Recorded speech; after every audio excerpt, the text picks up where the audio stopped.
Hi, welcome to another Winged Wednesday. Today I'm actually early. It's that time of the month again. The time where I cry because I don't have enough time and enough money to buy all the good books that are coming out. But if you want to know what I'm looking forward to reading eventually, just stick around and I'll share with you the books that I'm most looking forward to in April.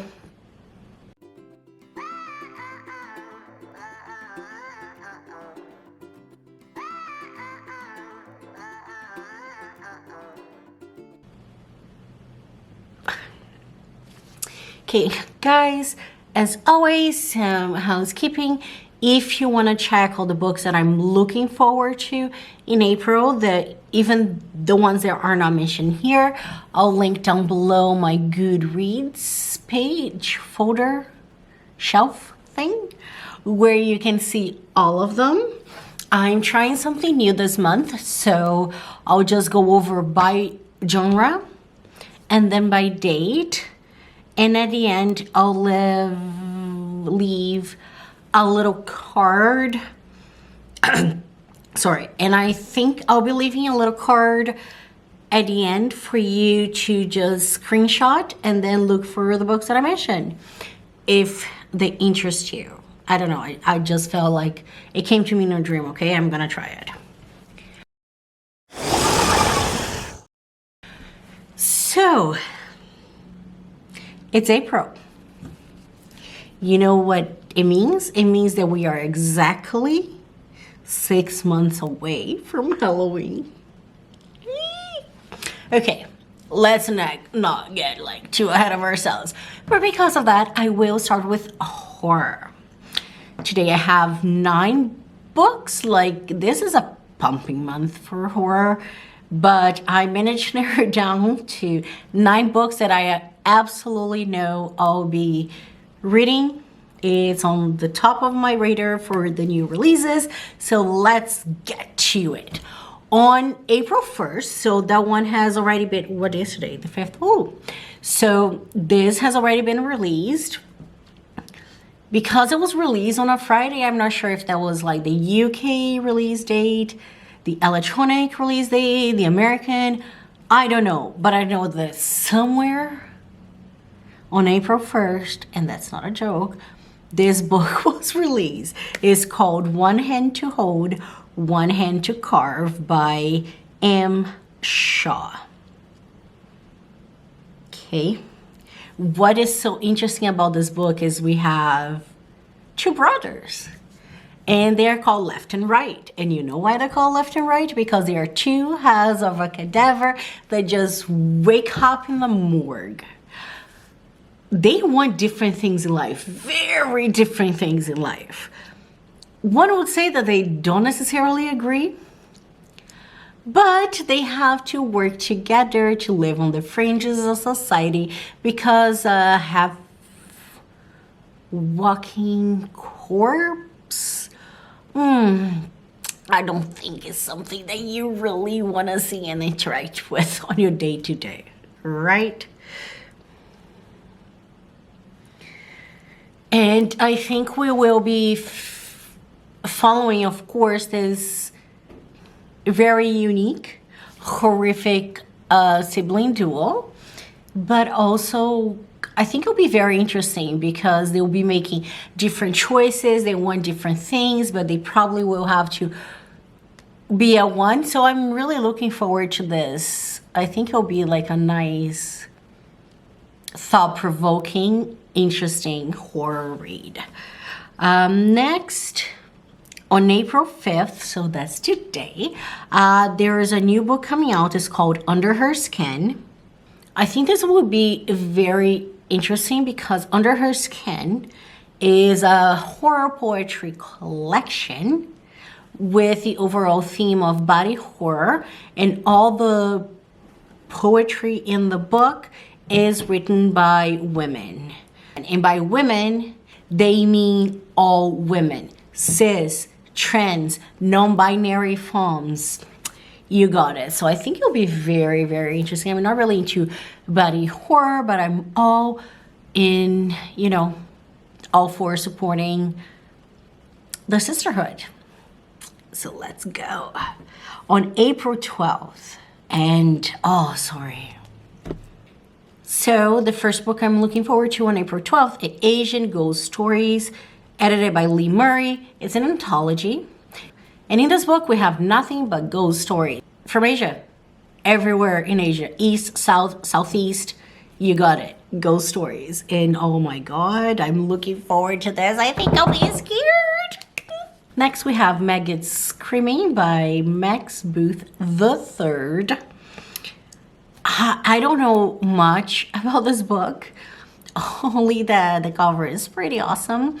And it's a story of a son and his dad that find 3 corpses buried in the backyard. But that's all I need to know. Okay, this is, okay. I promise this is the last one I'll do this in this book, but on April 19th, we have another horror collection of short stories. It's just by one author. And I'm gonna say his name, but I'm also gonna leave it right here because I'm not sure I'm saying this right. But Joe Koch or Coach, either way it feels wrong. So if you know how to say his name, please let me know. But anyway, this is all I found on this book, okay? I looked everywhere.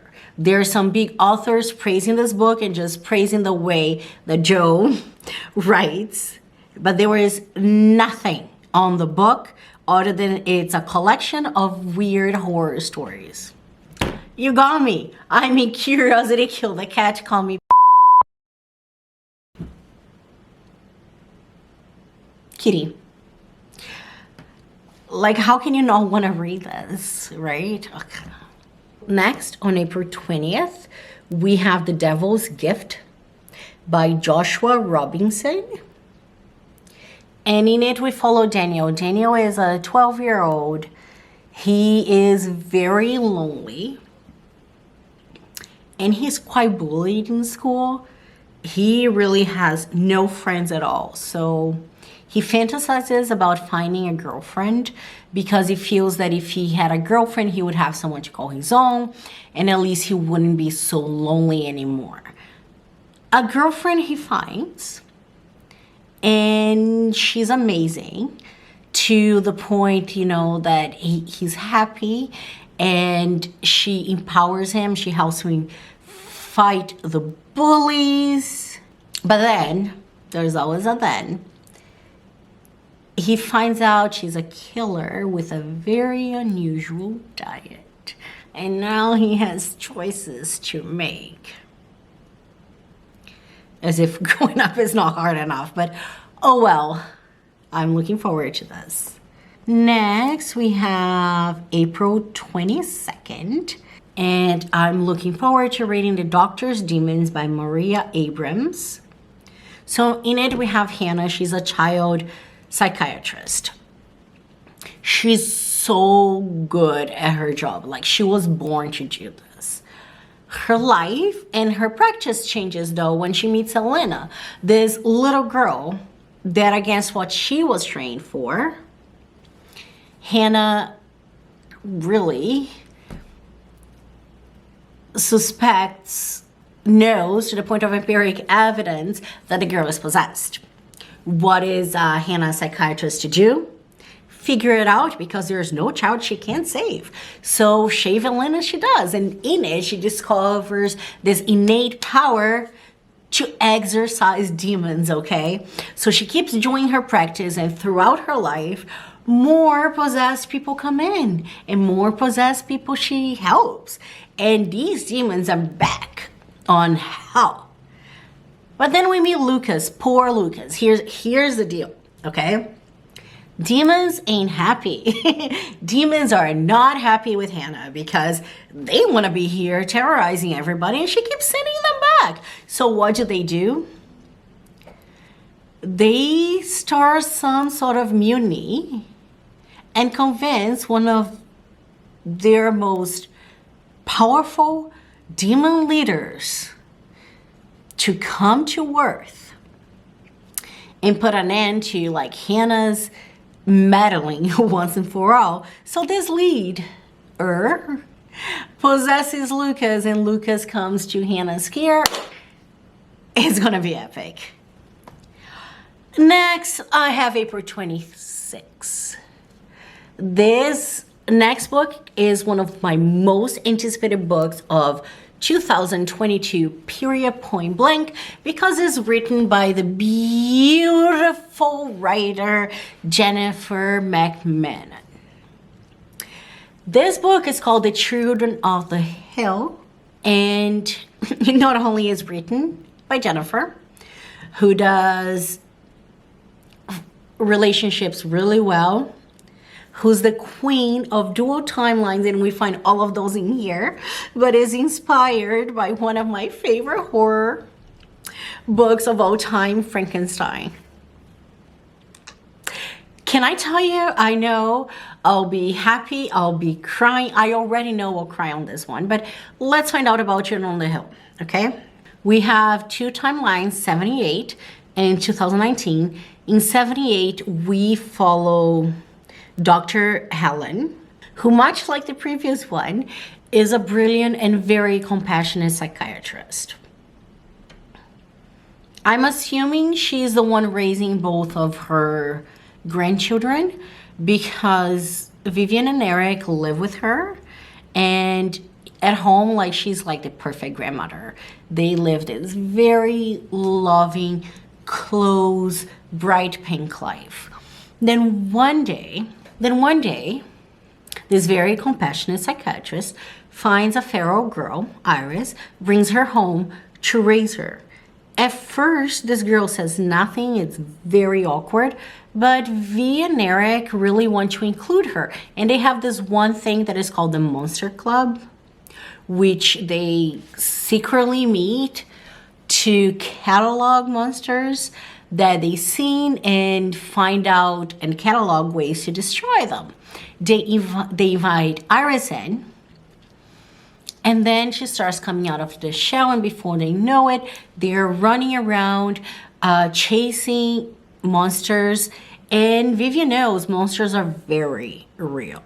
Now we jump to 2019. We have a girl called Lizzie Shelley. She has a podcast called Monsters Among Us. Among Us. Huh. Never mind. But anyway, this podcast, she does investigations and talks exactly about that. The monsters that live among us. And then she hears about this girl who was kidnapped, and around the time of this girl's abduction has been rumored sightings of a monster. So of course Lizzie is going there to investigate that, because Lizzie has personal experience with a monster, her sister, so she knows they are very real. Next and last, for horror, we have Wasps in the Ice Cream. First of all, cover, title, and it's set in the summer of 1987, so I know it'll be good. But in it, we have Mark, okay? Mark lives in the small town. And in the small town, there are this family, the Pharaohs, and the Pharaoh sisters are known to be very weird. So Mark's friends are not very nice, and they decide to pull a very cruel prank on these girls. Mark tags along because peer pressure, but eventually it eats up at him, and he's not proud of what he's done. So he tried to make amends and reach out to the Pharaoh sisters to apologize and see what he can do to make up for the mistake he made. Getting to know them, he gets really close to the middle sister. Is it Grace? He gets really close to George. They become friends. They fall in love. George is a practicing witch, so they kind of start doing spells together and things like that. But because she's one of the Pharaoh sisters, Mark is not that brave, I would say. He keeps their relationship a secret. And as the book progresses, his double life will take a toll on him. After all, he's a child. And he'll have to choose between the two worlds, and let's see where it goes. But I love witchy things, so I think this will be very good. And I have a feeling it's going to be funny and atmospheric because wasps in the ice cream and witches. I don't know. We'll see. Next, I'll be sandwiching my other genres between horror and thriller. So I have 4 books. They are neither that I'm looking forward to in April. The first 2 come out today, April 5th. Oh, I keep saying today because that's when I'm filming it, but you watching it tomorrow, so comes out yesterday. Fool Me Once. It's a romance. Yes, I know. I honestly don't read romance, but this one is written by Ashley Winstead. I really love the way she writes. She has a thriller coming up in August as well, thankfully. But she wrote In My Dreams I Hold a Knife. So, you know what? She's a debut author that should have been doing this for a very long time. She's such a good writer. So I will support her and I'll read this one.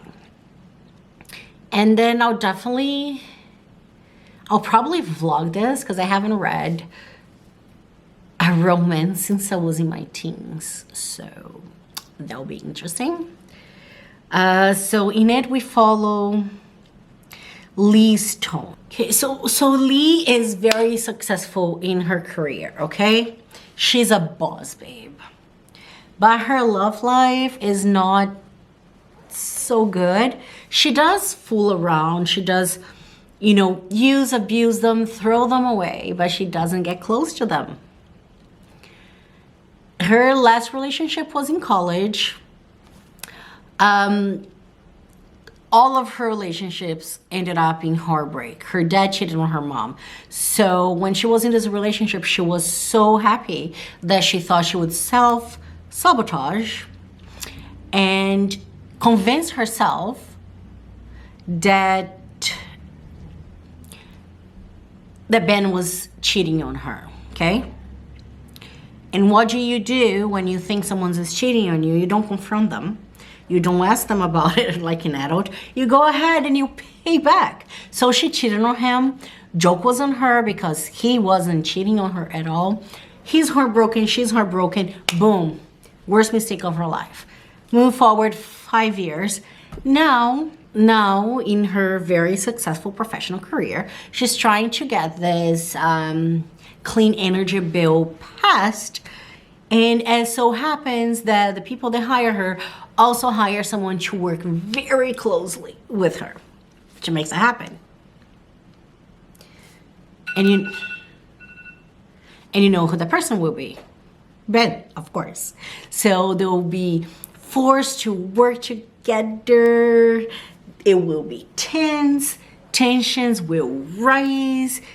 And maybe sparks will fly, who knows? But I'm looking forward to that. The next one that comes today is Dead Girls Can't Tell Secrets. The next one that look at this light. Now I'm like light and shadow. Ooh, I'm in the Phantom of the Opera. But it is what it is. Sorry about the lighting. I can't do anything about the sun. So Dead Girls Can't Tell Secrets by Chelsea Ichaso. This is a YA thriller, and in it we follow Savannah, okay? Savannah is the older sister to Piper, who's in a coma. Why is Piper in a coma? Well, Piper is in a coma because she went hiking and she had an accident. Prognosis is not that nice.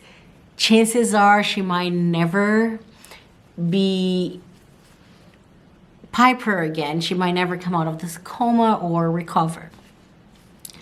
Savannah is sure that something happened. So she starts like investigating here and there until she finds a note in Piper's locker arranging for a meeting. her wilderness school club meeting that happened to be at the same time, at the same place, or where Piper had an accident. Sus. So what does Savannah do? She knows there's this weekend-long trip coming, like sponsored and ran by the club. So she joins the wilderness club, of course, and she goes on this long weekend. Only when she gets there, she is among people that she knows everybody's a suspect, everybody is holding secrets, including herself. So the next 2 books I'm looking forward to come April 19th. Queen of Tiles is a YA mystery by Hanna Alkaf. So this takes hold in the, I think, the Malay and Indonesian world of competitive Scrabble, teen competitive Scrabble. So we have this girl, Trina. She is the queen of tiles. She's so good. She plays around. She's not the nicest person, but she does have a best friend who loves her. And then on this specific tournament, Trina dies right in the middle of a match.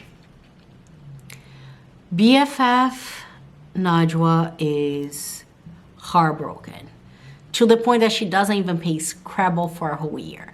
But now she feels it's time to get back on the horse, get over it, and start slowly moving on because Trina is not coming back. So she joins the tournament. Only when she gets to the tournament, the Scrabble tournament, someone starts making posts using Trina's social media to the tune of indicating that Trina might have been murdered. So on this weekend, she's gonna try to win and figure out what happened to her best friend and hopefully find closure. So I'm really looking forward to this. I know this is an own voice book. Our main characters is Malay, Muslim, and it seems to be very cheeky. So I'm really, really looking forward to this. I have high hopes. And next we have The Drowning Summer, which is another YA thriller written by Lynn Herman, and this is supposed to be a sapphic supernatural reimagining of The Great Gatsby. I didn't have to go further than this, but I will. So we live in this coastal town. The body of 2 teenage girls, the drowned bodies of 2 teenage girls are found with $10 on their eyes. The police investigates. There's no suspect, no clues, no evidence, but the folks town decide to be judge or executioner and are really sure and make life hell to Evelyn is dead. He's the killer. Boom. The police doesn't think so, but he is there. He's the killer because everybody thinks so. Their life is hell. Evelyn is desperate, so she reaches out to Mina, her best friend, and they decide to summon a ghost to clear his name. That went well. His name was cleared, but you don't mess with ghosts like that. So they vow never to do this again. But what they did took a toll, so they get strained. Like their relationship is strained. 6 years later, for whatever reason we don't know yet, thankfully they didn't spoil that on the synopsis, but Evelyn decides to summon another ghost. And things go very, very wrong this time around. Should have, nah. Anyway, so she has to reach out to Mina, but now the girls need to work together because the line between life and death is becoming very, very blurred and thin. And the only way to keep these 2 worlds separate is to figure out who killed those girls all those 6 years ago. Only it's not going to be easy because their relationship is strained. They are attracted to each other and they don't really agree on much. So I'm looking forward. I think this is going to be a good YA. Next, we have thrillers. Okay, this is kind of editing me here. I was editing the video on my lunch break and I realized that, go figure, the audio wasn't working when I was talking about literally the other book that I was looking forward to in 2022 for like one of my auto-buy authors, Sally Hepworth. So here I am filming it and sticking in the... So I'm talking about The Younger Wife that comes out on April 5th. So The Younger Wife is one of those books that when you read the synopsis, it says a lot, but it doesn't tell you anything. So basically the premise of this book is, I don't know what's going to happen, but we have a cast of very colorful characters who are put into this perfect storm of a pressure cooker, and drama will ensue. We follow Stephen, who's a heart surgeon. He's up there in age. He has 2 adult children, and he's married-ish. And what I mean by that is that his wife she basically has lost her mental capacity, and she lives in this kind of assistant home kind of thing. So for the longest time, he's been wanting to divorce her, but you can't divorce someone not in control of their full mental capacities easily. So he never bothered. And regardless of them staying married or not, I think he would still financially support her treatment, right? But then he meets Heather, who's younger than even his 2 daughters, Dolly and Rachel. And he wants to marry her. Have like a proper marriage, the first one like in a very long time. So he goes on about divorcing his first wife to marry this. This does not sit very well with his daughters. And let's just say that this beep storm is going to be epic. And we're talking about drama in the Australian high society. And yes, so I'm definitely looking forward to this. Let's watch some characters from the Australian high society implode, shall we? On April 12th.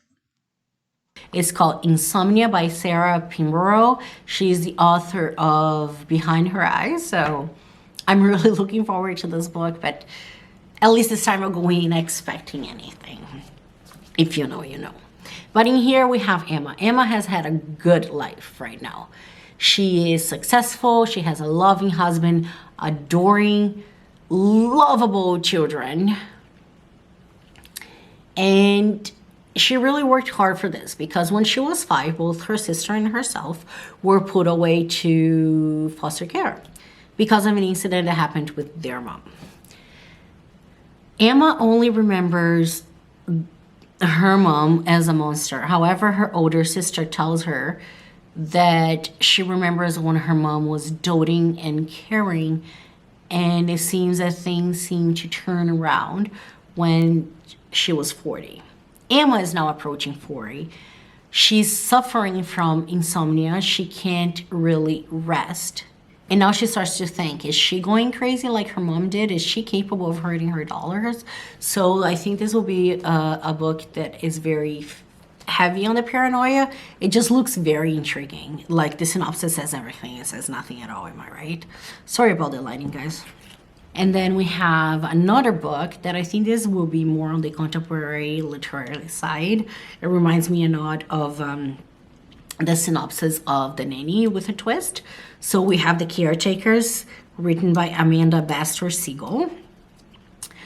It's set in Paris. And the book, I think, starts and leads to the tragic death of a child. So this child dies under the care of an au pair.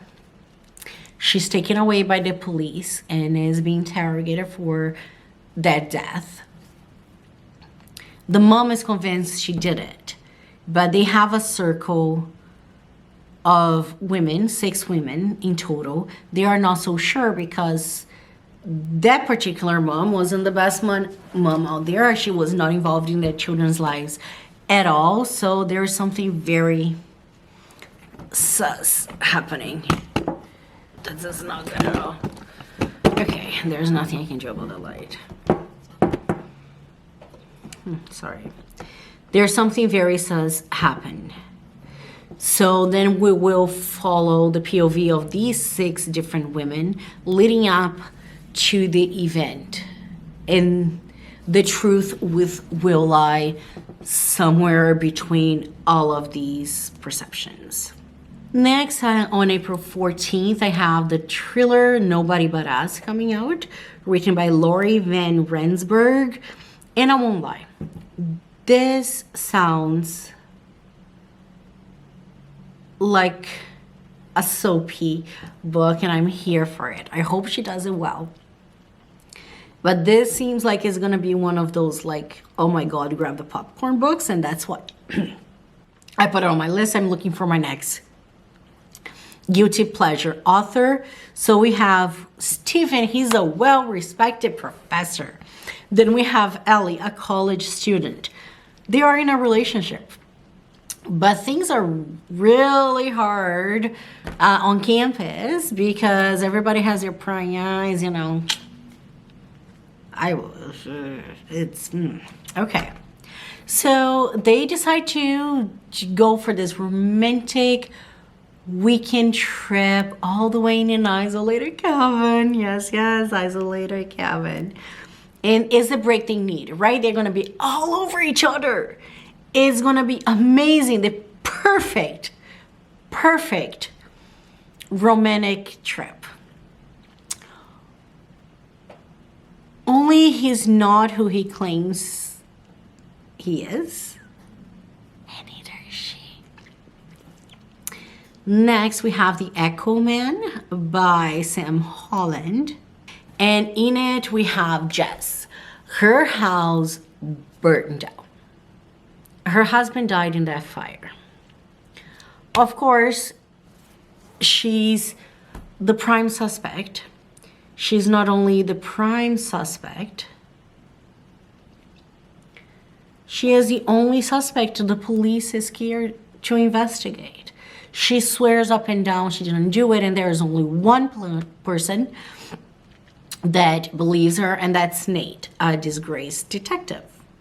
So they'll be working together to figure out what happened. And around the same time, all across England, there are some seemingly unconnected, bizarre crimes happening. Nate and Jess connected dots, and even though they have nothing to do with each other, they have one thing in common. They're all murders that copy to a T the signature of famous serial killers, including Jesse's husband's death. So now they're gonna have to find out who this copycat serial killer, who's dubbed the Echo Man because he's a copycat, before he gets a taste for it, because now copying others is not good enough. He's dreaming up and leading towards his masterpiece, original masterpiece. I think this is gonna be so good. And next I have Blood Sugar by Sasha Rothschild. Every time I say this, I think that watermelon sugar on my head, but it's blood sugar. And I don't even know if it's watermelon sugar, but that's what I say. Okay, so Ruby has murdered 3 people. That's a fact, okay? But she's no psychopath. She is a loving caretaker. She's capable of sympathy, empathy. She loves her husband. She has had like multiple long-term relationships and friendships in her life. She just killed these 3 people.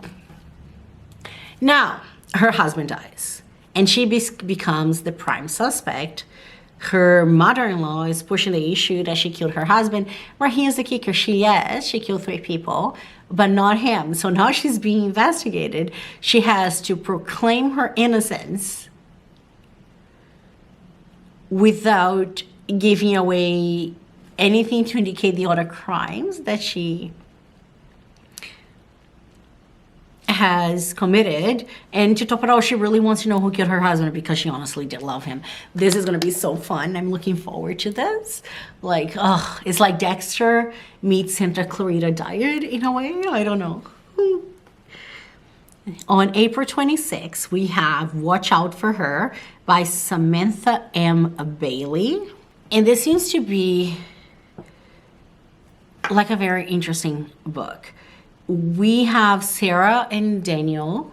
They are married and they are the parents of Jacob, who's 6. They hire Holly to take care of Jacob.